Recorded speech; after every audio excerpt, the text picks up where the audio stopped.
Steel is supposed to scream before it breaks. When a structure weighing nearly 160,000 tons, built with the finest high-tensile British steel, encounters a catastrophic failure, physics dictates there should be a sequence of events.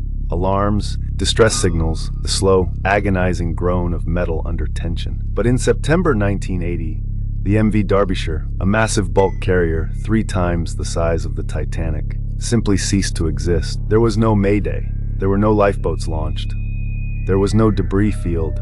44 people and a fortress of iron vanished into the Philippine Sea during Typhoon Orchid, as if they had never been there at all.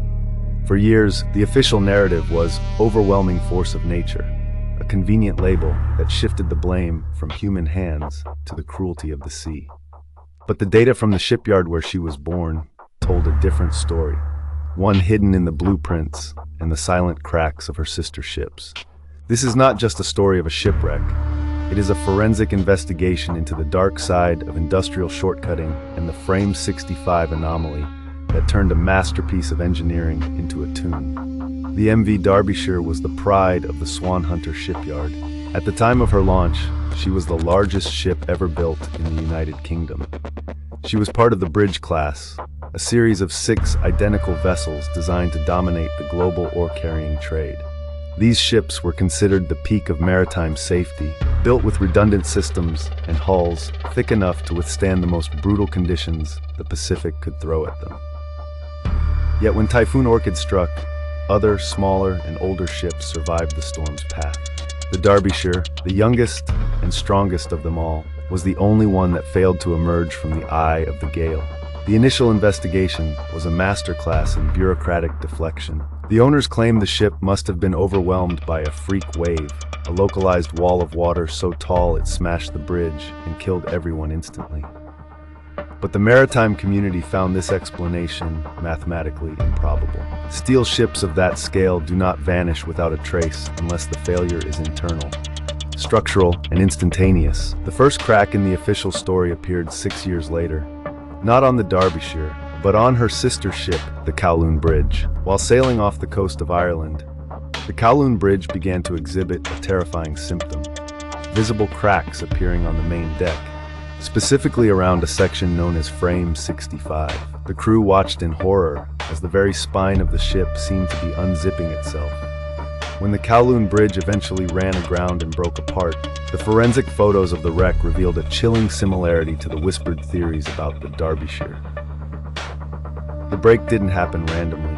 It happened precisely at the point where the massive cargo section joined the engine room. This was the logical challenge presented to the industry. If 2 identical ships from the same yard are failing at the exact same coordinate, the culprit isn't the ocean. The culprit is the shipyard. To understand the mystery of Frame 65, we have to look at the pressure of 1970s industrial production. Shipyards were under immense strain to produce larger vessels faster and cheaper. During the construction of the Bridge class, a design modification was made to save time and materials. In a ship of this size, the longitudinal girders, the bones of the ship that run from bow to stern, are supposed to be continuous. They provide the structural stiffness that allows a 900-foot hull to flex without snapping. However, at the Swan Hunter yard, a shortcut was taken at the junction of the cargo hold and the engine room. Instead of the girders passing through the bulkhead to ensure a solid connection, they were cut short and attached to the bulkhead with small, triangular brackets. The math suggested it was good enough. In reality, it created a massive point of stress concentration. It was the equivalent of trying to hold a skyscraper together with glue and toothpicks at its most critical joint. The mystery deepened when a private expedition, funded by the families of the lost crew, finally located the wreck of the Derbyshire in 1994, 4 kilometers beneath the surface. What they found shattered the freak wave theory forever. The ship had not been smashed from above. It had been pulverized from within. The wreckage was spread across a square mile of the ocean floor, but it wasn't in large chunks. It was in thousands of pieces. This is a phenomenon known as implosion explosion. As the ship sank, the massive cargo holds, still filled with air, were crushed by the immense pressure of the deep ocean. But the most damning evidence was the state of the bow and the hatch covers.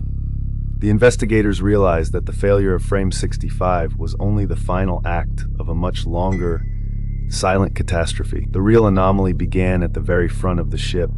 The Derbyshire was designed with 18 heavy steel hatches on the foredeck. These hatches were the only thing keeping the Pacific Ocean out of the massive cargo holds. Forensic analysis of the wreck showed that the rope hatches, small access points on the bow, had been forced open by the weight of the waves. As the storm intensified, the bow of the ship began to take on hundreds of tons of water. This didn't sink the ship immediately, but it changed her trim. The Derbyshire began to trim by the head, meaning her nose was dipping lower and lower into the water. This exposed the main cargo hatches to the full, unmitigated force of the typhoon surges. One by one, the hatches began to fail, not because they were weak, but because they were never designed to be submerged under 20 feet of moving seawater for hours on end. As the forward holds filled with water, the ship became a massive, lopsided weight. The stern, containing the heavy engines and the crew's quarters, was still buoyant, trying to stay afloat, while the bow was dragging the ship into the abyss. This created a colossal bending moment, exactly at the center of the vessel. And where was the weakest point of that vessel? Frame 65, the shipyard's shortcut had created a predetermined breaking point. When the tension reached a certain threshold, the ship didn't just sink, it snapped in two. The engine room and the bridge were severed from the cargo section in a matter of seconds. Because the electrical cables were severed instantly, there was no time to send a signal. The crew in the engine room likely didn't even know they were sinking until the bulkhead behind them gave way. This brings us to the chilling realization that haunted the maritime world for the next decade. The Derbyshire was not an isolated tragedy. It was a systemic failure of an entire class of ships. Every captain sailing a bridge-class vessel was essentially sitting on a ticking time bomb, waiting for the right combination of hull trim and wave height to trigger the Frame 65 failure. The data showed that the shipyard had been aware of minor alignment issues during construction, but had written them off as within acceptable margins. This is the normalization of deviance, a psychological trap where small, repeated errors become accepted until they result in a catastrophe. But there's one final piece of the puzzle that the investigators found at the bottom of the sea. Among the debris, they found the remains of the ship's massive anchors. They were not stowed properly in their pockets. They were trailing, indicating that in the final minutes, the crew had tried to use the anchors to keep the ship's head into the wind, a desperate attempt to stop the bow from dipping under the waves.